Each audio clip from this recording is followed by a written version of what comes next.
할렐루야. 주님의 은혜가 오늘도 여러분 삶 가운데 가득하시기를 주의 이름으로 축원을 드립니다. 자, 우리가 마가복음 9장에 오늘 38절부터 시작된 본문 앞서서 세상에 하찮게 여기고 덜 귀중히 여길 만한 자들을 우리가 영접하고 또 그들을 주님 믿는 자들로서 공동체 안으로 이제 함께 맞이하게 된 그런 이야기가 소개가 되고 있습니다. 이제 예수를 믿는 이들의 무리가 하나씩 둘씩 모이기 시작을 해서 아직 교회라는 공동체는 형성이 안 됐으나 예수를 믿는 자들의 모임, 예수를 따르는 자들의 모임이 형성이 됐습니다. 그래서 이것이 교회라고 명명되기 전에 이 무리의 특징이 뭐냐 하면 주님을 따르는 자들의 무리의 특징, 바로 오늘 41절에 이렇게 소개가 되고 있죠. 누구든지 너희가 그리스도에게 속한 자라는 타이틀이 붙게 됩니다. 그러나 이 타이틀은요, 그리스도에게 속한 자라는 이 타이틀은요, 교회에게도 해당하는 겁니다. 그러니까 이 그리스도에게 속한 자라는 것이 이후로 교회가 되고요. 지금도 우리가 교회에게 속한 자가 되는 거고요. 주님에게 속한 자가 된 겁니다. 그리고 또 다른 주님께 그리스도에게 속한 자들이 늘어날 거라는 거죠. 근데 문제는 뭐냐 하면 그 그리스도에게 속한 자들 사이에서 있을 심각한 문제에 대한 이야기입니다. 그래서 오늘 먼저 우리가 어디에 속한 자인가라는 걸 먼저 좀 확인을 해봐야 될 것 같습니다. 이는 아마 하나님께서 범죄한 아담과 하와에게 첫 번째 구약 성경의 가장 큰 질문, 그죠? 창세기에서 아담아 내가 어디 있느냐라고 물어봤던 바로 그 정체성에 대한 질문과도 연결된다라고 볼 수 있습니다. 내가 어디 있느냐라는 것에 대한 그 아주 부드러우면서도 명확하면서도 그러나 아주 단호한 질문이죠. 그래, 내가 지금 어디 있는 것인가? 내가 지금 무엇을 따라온 것인가? 정확하게 질문 속에 답이 다 들어 있었고요. 그 질문을 듣는 순간 대답을 하려고 애쓰는 것이 아니라 자기가 어디 있는지를 쳐다보게 되었다라는 거죠. 그렇습니다. 우리 교회와 성도들은요, 오늘 말씀을 통해서 분명하게 우리가 알아야 되고 믿어야 되는 것은 우리는 예수 그리스도에게 속한 자들이라는 사실입니다. 그러면 예수 그리스도에게 속한 자들은 어떤 자들이냐? 바로 부활에 속한 자들이 되겠죠. 생명에 속한 자들이 되겠죠. 은혜에 속한 자들이 되겠죠. 말씀에 속한 자들이 되겠죠. 그러나 오늘 본문에서는요, 정확하게 예수 그리스도께 속한 자들의 특징을 이렇게 이야기합니다. 여기 오늘도 제자들이 주님께 여짜오되라고 하면서 시작이 됩니다. 우리를 따르지 않는 어떤 자가 주의 이름으로 귀신을 내쫓는 것을 우리가 보고 우리를 따르지 아니함으로 금하였다라고 이야기를 합니다. 그러나 예수님께서는 바로 대답을 하십니다. 금하지 말아라. 내 이름을 의탁하여 능한 일을 행하고 즉시로 나를 비방할 자가 없느니라. 무슨 얘기입니까? 주님의 이름을 의탁하는 자, 주 이름의 권세를 믿는 자들이란 얘기입니다. 그들도. 그러니까 그렇게 해놓고는 뒤에 가가지고 내 이름을 비방하지는 않을 거라는 얘기입니다. 그럼 뭔가 알고 있다는 얘기죠, 그 사람들이. 그러니까 첫 번째 그리스도에게 속한 자들은 누구냐 하면 그 이름의 권세를 믿는 자들이에요. 왜 그 이름을 의탁했을까요? 의탁했다라는 말은 그냥 그 이름만 불렀다는 게 아니라 귀신을 내어 쫓을 때에 그 이름으로 내쫓았다는 얘기입니다. 그러니까 그 사람들이 그 이름을 의탁했다라는 게 바로 그거예요. 귀신을 내쫓을 때 예수 그리스도의 이름으로 명하노니라고 그 이름을 의지했다는 겁니다. 여러분, 우리는 무엇보다도 예수 그리스도에게 속한 자라면은요, 그리스도인이라는 이름을 가지고 있잖아요. 그들의 특징이 뭐냐 하면 자기 이름을 의지하는 게 아니고 예수 그리스도의 이름을 의지하여 권능도 행하고 예수 그리스도의 이름을 의지하여 귀신도 내어쫓고 예수 그리스도의 이름을 의지하여 모든 문제를 해결함을 받는 자들이라는 사실이 그리스도에게 속한 자들이라는 첫 번째 특징입니다. 우리는 고난주간을 보내고 있습니다. 부활하신 예수 그리스도, 그의 이름의 권세를 믿는 자들이 되어야 할 줄로 믿습니다. 그래서 우리는 예수 그리스도께 속한 자가 되는 겁니다. 또한 두 번째로는요, 뭐 다른 게 있겠습니까?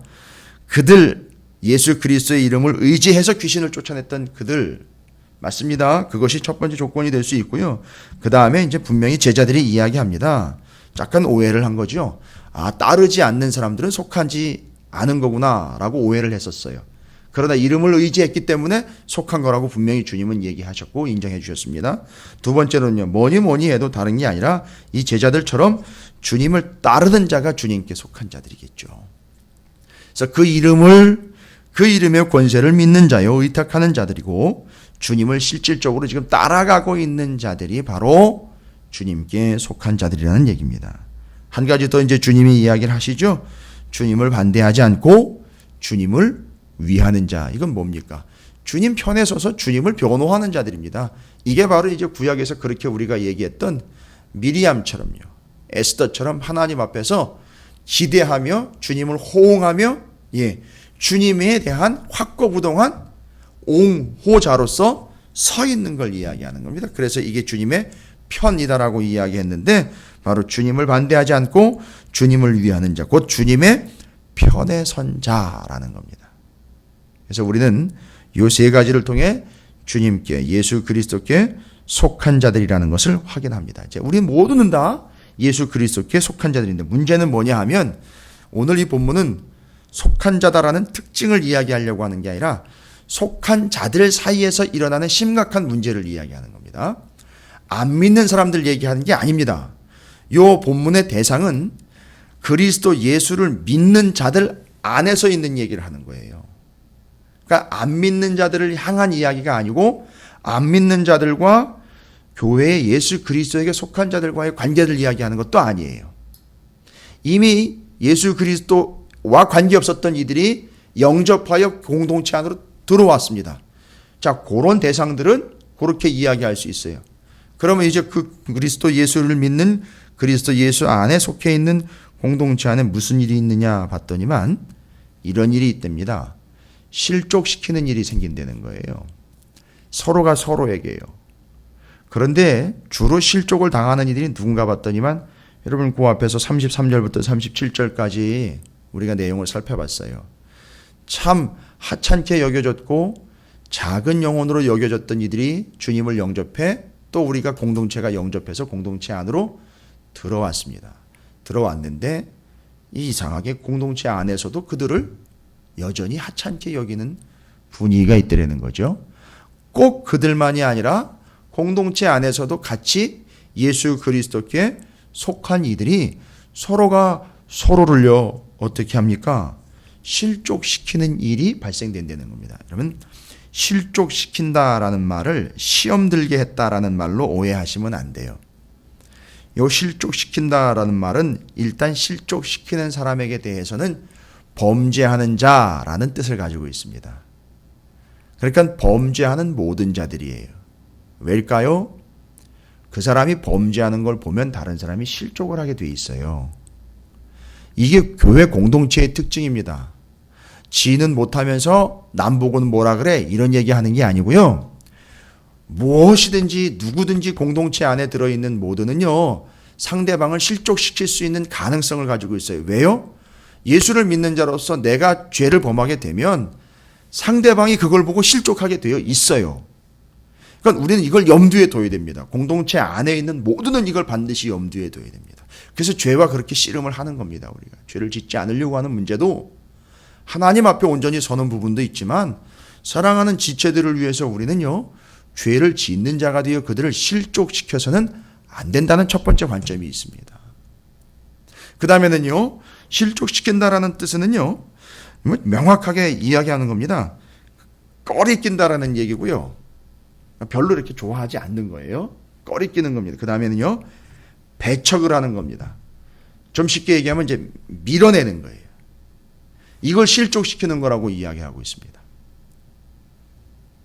그러니까 우리가 일반적으로 이 이야기하고 있는 상대방을 시험에 들게 하는 그런 류의 일상적으로 일어나는 그런 일이 아니라 이건 다분히 그 마음 가운데 아주 의도적인 것을 담고 있는 거예요. 밀어내고 거부하고 배척하는 거예요. 이게 뭘로 나타나느냐 하면 무시하며 외면하며 따돌림, 반대하는 것, 거부하는 것.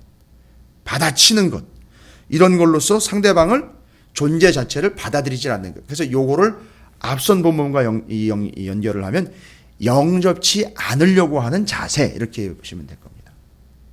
그래서 그 앞에 37절에 영접하면이라고 나와 있잖아요. 근데 그렇게 하지 않는 거예요. 그래서 밀어내는 겁니다. 여러분, 이게 왜 심각할까요?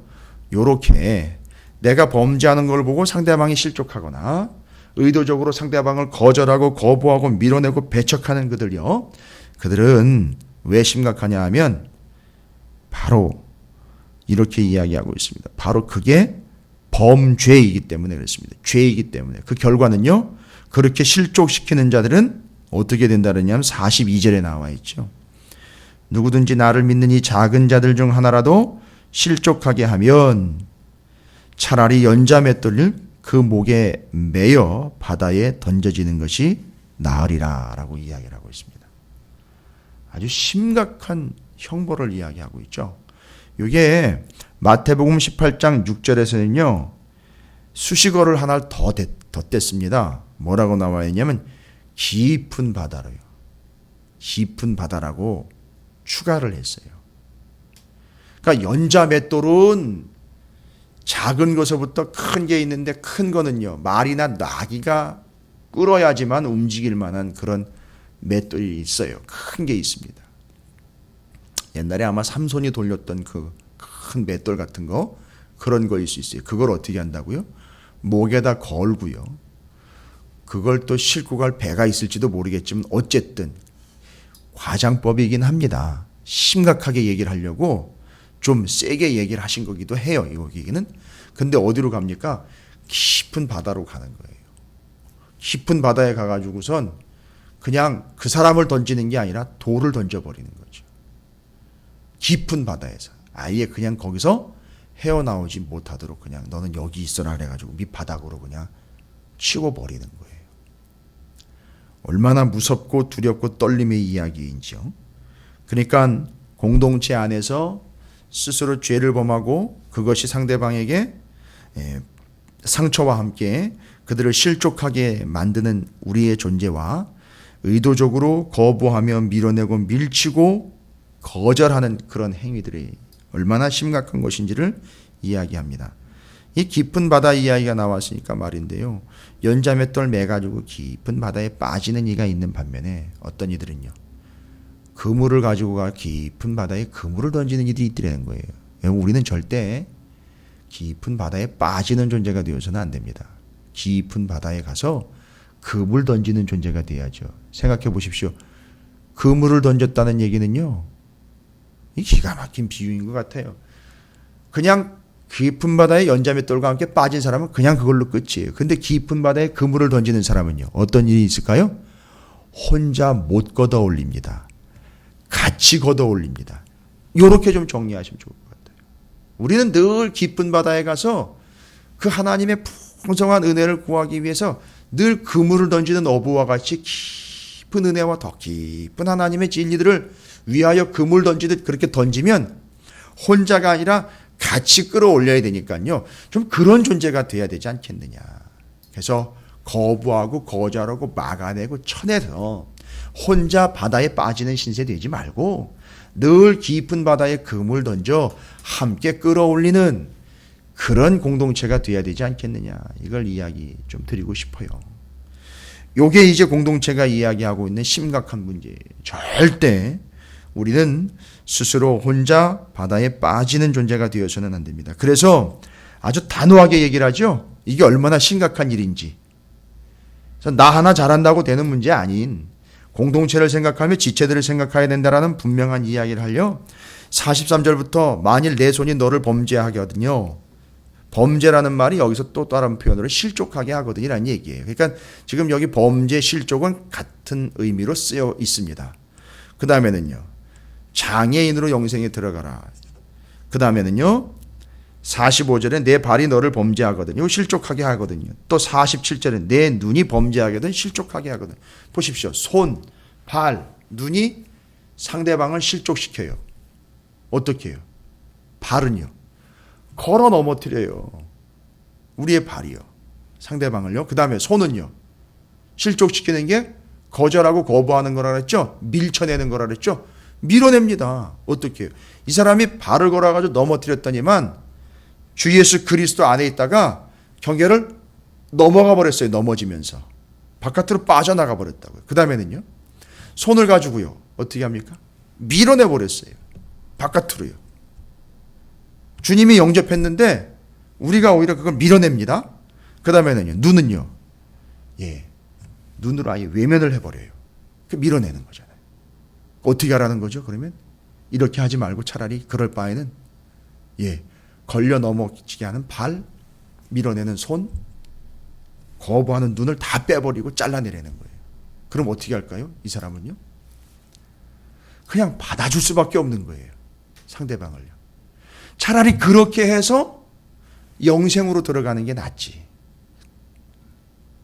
지금 예수님이 얼마나 단호하게 이야기하는지에 대한 그 분명하고도 간절한 마음을 좀 이해하셔야 됩니다. 무섭게 이야기하시는 게 아니라 한 영혼 한 영혼에 대한 간절함과 공동체를 지켜야 되겠다라는 것에 대한 간절함을 이야기하는 거예요. 이것 또한 지체를 잘라내면서까지도 온전한 영생에 들어가게 하기 위함이다라는 거에서 봤을 때에는요, 우리 공동체의 순수성과 온전함을 지켜내기 위해서 또 우리가 얼마나 애를 써야 하는지에 대한 또 반대적인 이야기도 나올 수 있습니다. 그러나 여기서 이제 그 얘기는 하지 않고요, 우리 공동체 안에 있는 구성원들과의 관계 속에서 우리는 누구나 다 큰 자가 없어요. 주님 안에 있다면 다 작은 자예요. 왜냐하면 주님 때문에 이 안에 들어왔고 주님 때문에 구원을 얻었기 때문에 너 옛날에 하찮은 존재였었잖아. 누가 누구한테 얘기할 수가 없어요. 우리는 모두가 다 그대로 내버렸으면 하찮은 존재가 될 수밖에 없었는데 예수 그리스도로 인하여 주님 안으로 들어온 소중한 존재들이거든요. 이건 어느 누가 누구로 특정 지어지는 게 아니라 모두가 다 해당하는 얘기입니다. 싹 다 해당하는 얘기예요. 그래서 우리는 아예 그냥 손, 발, 눈 찍어버리고 장애인으로서 영생에 들어가는 게 낫지, 우리가 그들을 거부하고 거절하여 실족시키는 자가 되지 말아야 한다라는 걸 이야기하는, 공동체를 지켜야 된다라는 걸 이야기하는 겁니다. 그리고 그것이 천국과 지옥을 연결을 하는 중요한 매개가 된다라는 걸 뒤에서 또 이야기를 합니다. 47절에 지옥에 던져지는 것보다 나으니라라고 하는 게, 이게 나중에 궁극적 우리의 구원과 또 심판과 직결되고 있다는 걸 이야기하고 있습니다. 이건 아주 단호하게 이야기하려고 말씀하시는 거예요. 또 여기서는 또 두 가지가 대비가 되죠. 지옥은요, 뭐 구더기 이야기도 나와 있지만 지옥의 특징은 뭡니까? 49절이잖아요. 불로써 소금 치듯 하는 데예요. 여러분, 소금을 어떻게 치십니까? 고기 구워 드실 때라든지 소금을 친다라고 할 때 소금을 뿌리잖아요. 뿌리는데 고기 위에 내지는 음식 위에 소금을 축축 뿌릴 때예요. 근데 그게 소금이 아니라 뭐라고 생각하시면 돼요? 불이라고 생각하면 돼요. 그게 소금 한 알갱이가 쫙 뿌려지는데 그게 불이 뿌려지는 거니까 쫙 뿌려지는 겁니다. 그러니까 어마어마한 심판을 이야기하는 겁니다. 그러나 우리의 삶은요, 그걸 당하는 삶이 아니에요. 불이 소금 치듯 당하는 그런 지옥의 삶이 아닌, 우리의 삶은 이 땅에서 어떤 삶을 살아야 되니 실제로 소금 치는 삶을 살아야 된다는 거예요. 불로써 소금 치듯 당하는 삶이 아니라 실제로 우리의 삶에서는 소금을 치는 삶이 되어야 된다는 거예요. 여러분, 소금 친다라는 건 이제 두 가지로 정리합니다. 소금 치는 거는요, 소금 언약이다라고 구약 성경에 이미 나와 있어요. 뭔 얘기입니까? 하나님과의 언약을 확인하는 게 소금 치는 겁니다. 그러니까 우리가 오늘 본문 말씀들을 우리가 삶을 살아가면서요, 다른 거 기억하실 필요 없습니다. 무엇으로 소금을 치는 거냐? 하나님의 말씀으로 소금을 치는 거니까 절대 말씀을 잊지 말아야 된다는 거예요. 언약의 말씀을 가지고 늘 묵상하며 살아가는 거예요. 그게 소금 치는 삶입니다. 우리나라는 정서가 달라요. 소금 뿌리면 재수 없다고 이야기를 하는 그런 부분인데, 아니요, 성경은 그렇지 않습니다. 소금을 치면 확실한 거예요. 그러니까 뭔 얘기입니까? 내가 팔다리가 없더라도 절대 다른 이들을 실족시키진 않겠다라는 결단이 이야기되는 거예요. 뭘 통해서요? 언약의 말씀을 통해서, 은혜를 통해서, 기도를 통해서. 이 새벽에 여러분께서 기도하시는 거요. 이게 소금 치는 겁니다. 하나님과의 관계에 있어서요. 신앙에 소금을 치는 거라고요. 말씀 붙잡는 거요. 소금 치는 겁니다. 잊지 마십시오. 그리고 골로새서에서는요. 소금으로 맛을 내는 삶이다라고 이야기를 했어요. 소금으로 맛을 내는 것이다. 우리가 그런 역할을 해줘야 된다라는 거죠. 중간 역할을 해줘야 되는 것이죠. 관계에 있어서요. 여러분, 오늘 우리가 고난주간이 두 번째 화요일, 예수님은 종교 지도자들과 많은 논쟁의 대상이 되었었어요. 그럴 때 주님은 절대 그걸 가지고선 논쟁거리로 삼고 분쟁거리로 삼지 않으셨습니다. 명확한 진리를 소금 치듯 정확하게 전달을 하셨습니다. 자, 우리가 우리 안에 있는 공동체의 정체성과 우리의 관계를 위해서 오늘 우리가 어떤 삶을 살아야 되는지 예수 그리스도께 속한 자로서 절대 상대방을 실족시키는 존재가 아닌 결연한 의지를 가지고 서로가 서로를 영접하는 존재로서 깊은 곳에 그물 던지는 자, 하나님의 말씀과 은혜와 영적인 삶을 통해서 실제로 그냥 소금 치는 자의 삶을 살아가는 은혜스러운 삶을 사는 우리가 되어야 될 줄로 믿습니다. 주님이 우리에게 주신 생명의 말씀이며 지침이다라고 보시면 되겠습니다.